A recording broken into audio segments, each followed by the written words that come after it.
So many quick and easy projects these days include a zipper, and it's nothing to shy away from. Your Pfaff Creative 4.5 sewing machine comes with foot number 4. Now this does look a little bit different than a zipper foot should, but let me show you why it is so unique.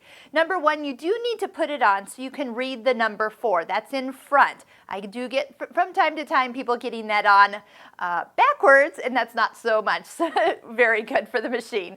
These little tritons, or 3 little points, indicate that you have a place for the IDT, the dual feed, to come down either on the right side or the left side, depending on which side of the foot you're attached to.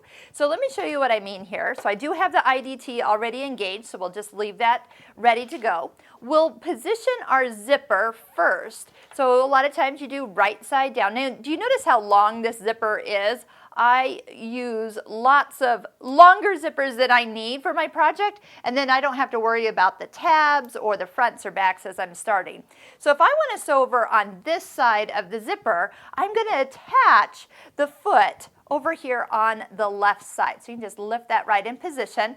Use your straight stitch, and as you lower that presser foot down, you can see whether you need to move the needle position at all. You have free reign over moving it from a little bit closer to the teeth or a little further away. You can decide how close to the zipper you want to stitch, and then just the foot practically guides itself right down the zipper teeth, kind of a little wall to follow.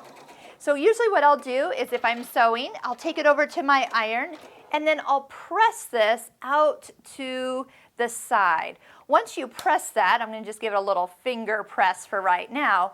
Usually you want to go back and top stitch this down so it gives a nice firm, crisp finish. Now if you go the same direction that you did when you put this in, you're going to notice that you need to be on the other side of the foot. Now a little trick is you can actually just come over here, and now the needle is where it needs to be. But let me show you, because we don't always have that option, is just go ahead, take the foot off, and now attach it to the right side. Now if you're unsure, just put the foot on top of the fabric, and you can kind of see, oh yeah, that's right, I need to be on the other side, and move it over accordingly. Okay, so here we go, little top stitching. Again, this is where usually I'll move the needle. So I'm going to move it over closer to the fold, and I get a nice closer stitching to that. Now this is why you want to press it, because that also helps you get a nice edge to follow with the zipper. But look how easy that is, because the zipper's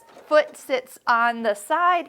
Now you can truly guide it exactly where you want to go. Now if I did want to put my other side to it, I'll repeat, line up my edges, flip this over, and then move the foot back to the other side. See how I'm over here? Switch that back, and then you can go ahead and repeat to be nice and close to the zipper teeth. So most of the time, just follow the pattern that you're working on. They'll tell you when to do the stitching, when to do the top stitching, and before you know it, your zipper will be inserted.